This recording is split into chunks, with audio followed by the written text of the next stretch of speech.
Nepal. Nepal is a landlocked country situated in between China and India. And in terms of area, Nepal and Bangladesh are almost similar. Yeah, the area of Nepal is 147,181 square kilometers.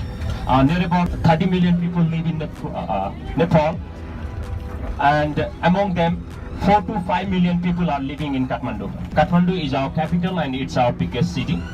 And after Kathmandu, the second biggest city is Pokhara, and you are going to Pokhara as well. And in Kathmandu, today we'll be covering 3 of the World Heritage Sites and 1 hill station.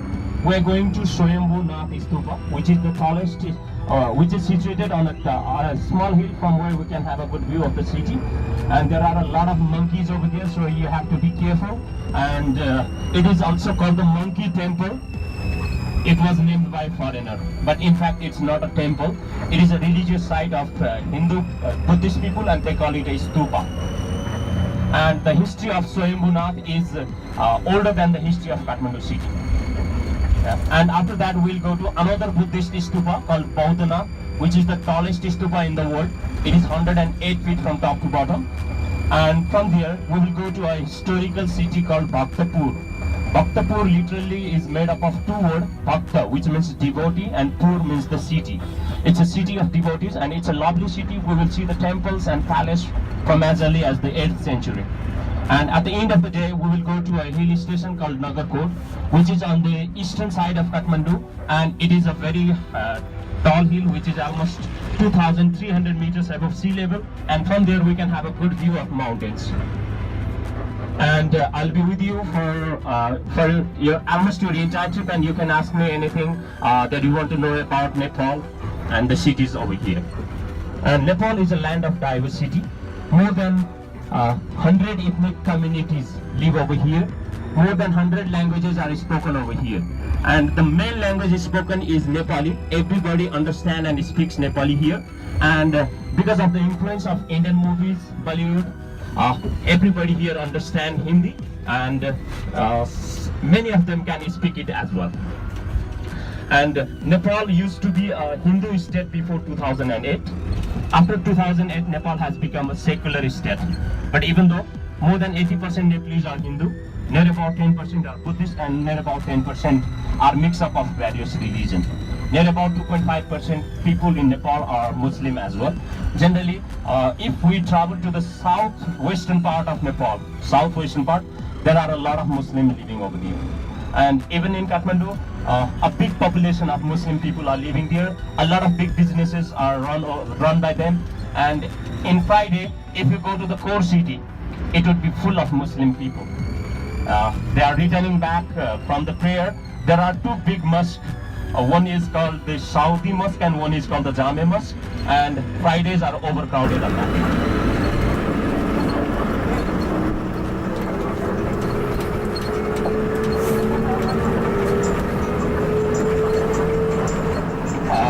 We saw one of the road with a very beautiful temples and a lot of statues over there.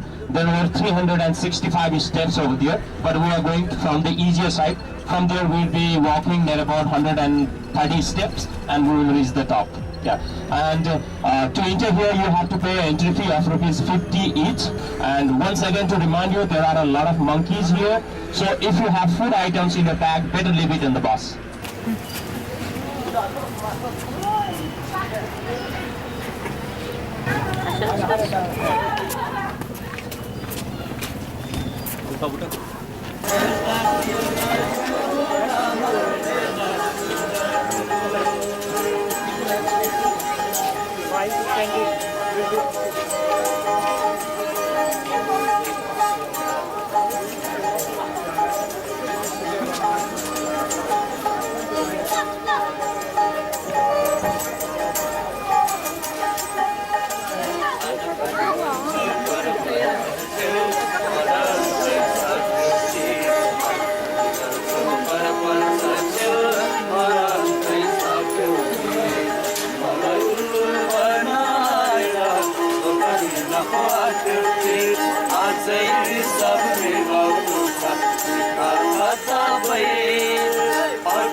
Hey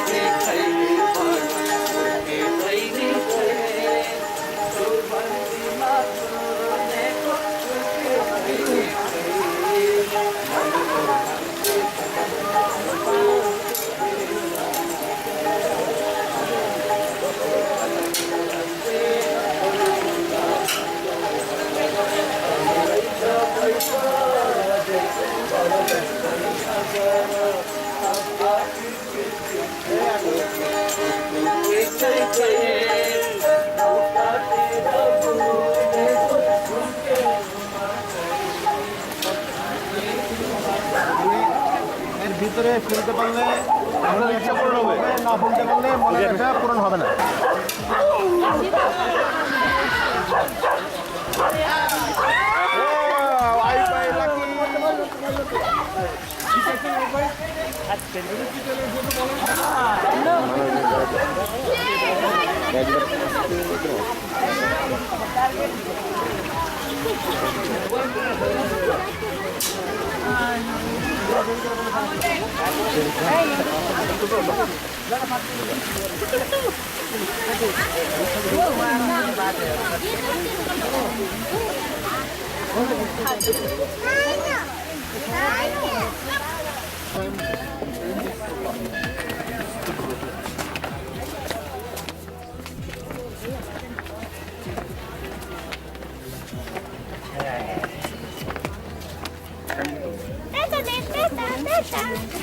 It is believed that deep below this building lives an immortal saint whose name is Santi Karacharya, and he has lived 1,500 years of his age, and he is there to take care of Kathmandu Valley. Yeah? And over here you can see the idol of Gautam Buddha. It represents the first stage of his enlightenment. Immediately after he got enlightened, he gave his knowledge to two of his students, Sariputra and Mauthan. And while doing so, he is taking the oath of earth. You can see his right hand touching the earth.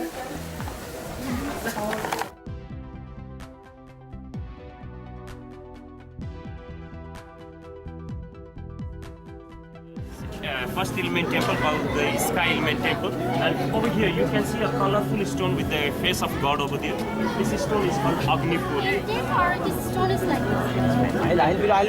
and it is called Agnipur, the place of fire, the second element of life. And in Buddhism, Buddhist people believe that every 10,000 years a Buddha is born. The last Buddha was called Gautam Buddha, who was born in Lumbini, a city in southern Nepal.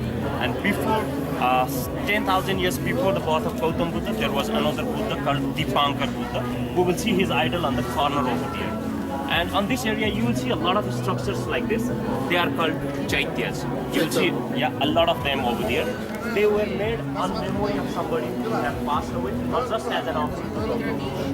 And depending upon the time they were built, they have a different shape, size, and architecture. On the oldest one, you won't see the idol of God. You will just see the representation of the God like this. It was somewhere in the 5th century. And later, because of the influence of Hinduism, Tantra, and other religions, they started making the idol of their God. In the new one, you will see the idol of the Buddhist.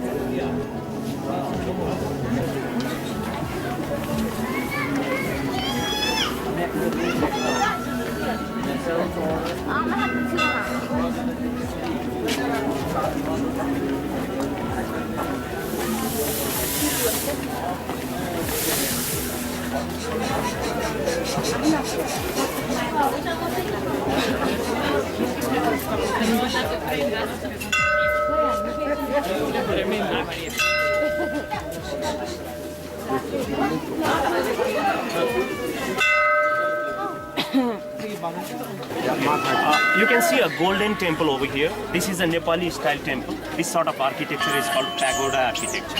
And this is the temple of Harati Ajima, a goddess who formerly used to be a demon.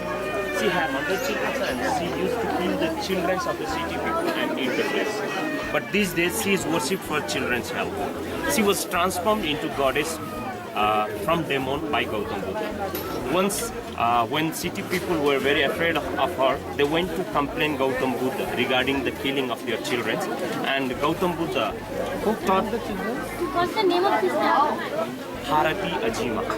Harati Ajima. She used to kill the children of city people and eat their flesh and offer the flesh to her children. And city people were afraid of her, so they used to hide their children in the home and they went to complain Gautam Buddha. And Gautam Buddha once taught her a lesson. He hid some of her children, and when she started searching them, she didn't find and went to Gautam Buddha to complain. And when Gautam Buddha listened her complaints, then he told, you have 100 children and you are panicking in the loss of 1 or 2. What will happen to the city people who have just 1 or 2 children and you eat them? And she said that she realized her mistake, but she has nothing to feed her 100 children. From that day onwards, he ordered his followers to worship this goddess first, to offer food to this goddess, and then only they are allowed to worship. So most of the people coming here, they worship this goddess first, they offer something. Generally that is a rice cake.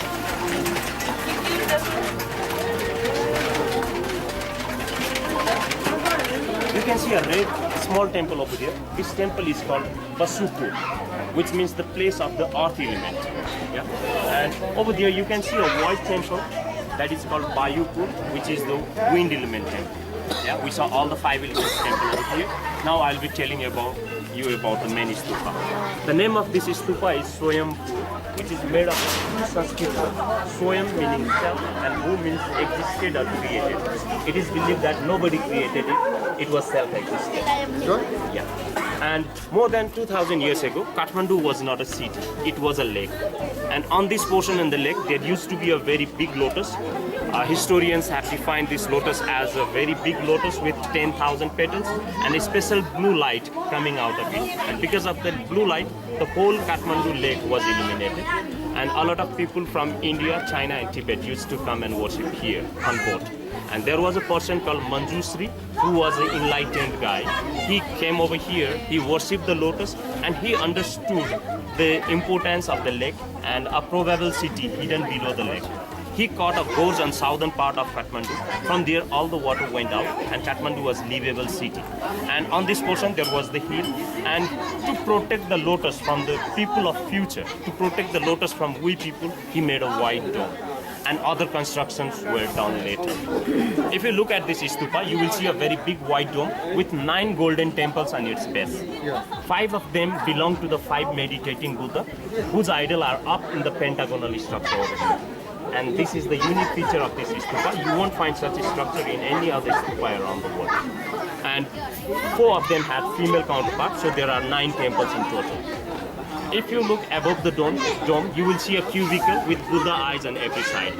Buddha eyes on 4 sides represent the 4 noble truths of Buddhism. There are 8 eyes in total, which represent the 8 path, Ashtamarga or 8-fold path initiated by Gautam Buddha. And they represent the kindness and knowledge. The 2 eyes represent kindness and knowledge.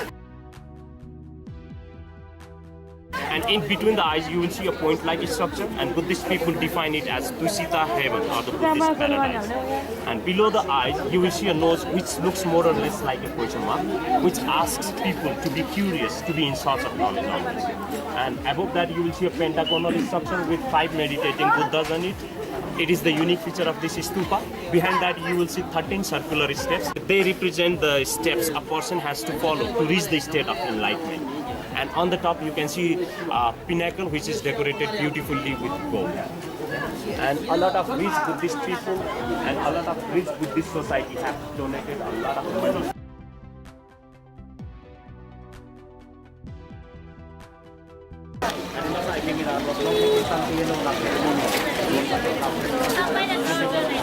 Oh, there's a lot of monks in there.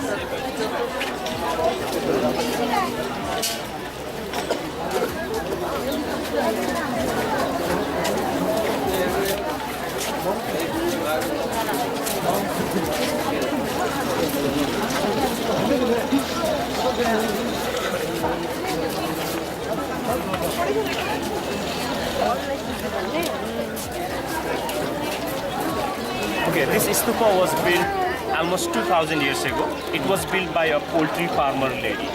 The poultry farmer lady has some saving with her, and she had a dream to make something extraordinary so that she would be remembered centuries later as well. So with that idea, she went to the king for the permission. At first, the king granted her the permission, but later the king changed the permission because of the criticism of minister and other officials. Now she was given a land as big as buffalo skin only. And the lady was so clever, she cut the buffalo skin into a thread and enclosed this big area. It took 12 years for her to construct this stupa. There was no water in this area, so she collected water from the frost. So even today, this stupa is called the dewdrop stupa in local language. And this stupa is made on a design of a mandala. Mandala is a philosophical Buddhist drawing. If you look, if we are allowed to go inside the stupa and take a clockwise turn on the first step, there is a main white dome. Below, on the base of dome, you will see 108 idol of Gautam Buddhas and different other Buddhist deities. Below the dome, there are 3 steps, which symbolizes the mandala. If watched from here, it looks like a mandala. Mandala is a drawing. We will see the mandala on the way back. Also, of this stupa, the lady was dead. And she had 4 sons, and they made different wishes at the opening. One wished to be a king of a state, one wished to be a priest, and one wished to be a tantric or the black magician. And fourth one wished to be helper of all of them. And they died. They died, and everybody forgot about this stupa. And in the 13th century, there was a king in Tibet. His name was Sonchong Gampo. And in Tibet, in the past, they used to follow Buddhism, but it was lost, and they were following a religion called Buddhism. He was not happy with that, so he wanted to reintroduce Buddhism. So he called a tantric or the black magician from India. His name was Santarachit, and he tried to introduce Buddhism. These 2 people tried to introduce Buddhism, but they were not successful. And they called a priest from India. His name was Padmasambhav, and these 3 people were able to reintroduce Buddhism in Tibet, and Buddhism started to flourish again. And one day, while these 3 people were sitting together, they happened to remember their past life and this stupa. They came here and revealed this stupa, which was covered under right here. And these days, a lot of followers of Tibetan Buddhism and other religion also come here to enjoy the spiritual vibe of this area. Yeah. There are a lot of monasteries in this area, but 2 of them are in the periphery itself, so it is mostly visited by foreigners. We will visit this one. The main prayer room is on the 1st floor, and in the ground floor you will see a very big prayer wheel, and they have very beautiful wall paintings and the idol of their god.